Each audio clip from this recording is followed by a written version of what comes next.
Le bâtiment, qui a été construit en partenariat avec Netbank CIB, offre un développement à usage mixte, alors que les copropriétaires affirment avoir tenu tout en compte.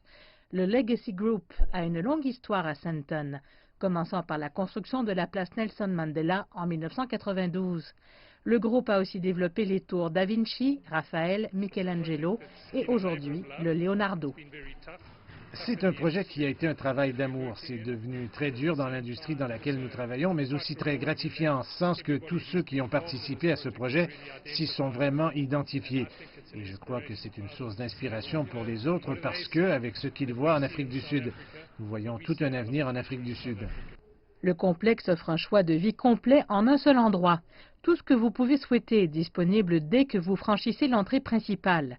Il y a des bureaux, des salles de réunion, une salle de sport, un spa, des restaurants, une école et une piscine.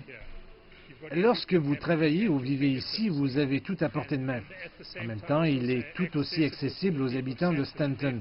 Alors, quand nous l'avons démarré, ce projet devait être accepté pour ses usages multiples. Pour l'instant, les éléments clés reposent sur la composante résidentielle. Nous avons environ 240 appartements, dont près de 225 ont été vendus. Bart Dorestein a une vision à long terme du secteur immobilier et du potentiel que l'Afrique du Sud et le reste du continent ont à offrir. Je crois que Sandton est la capitale africaine de l'économie et du mode de vie et je suis également fermement convaincu que si l'Afrique doit réussir et survivre, l'Afrique du Sud aura un rôle très important à jouer à cet égard. Je me trouve au plus haut point du continent et il s'agit de l'apogée du rêve d'une personne d'assembler ces 234 mètres vers le ciel pour que vous puissiez vivre en un seul endroit dans ce complexe sans jamais le quitter.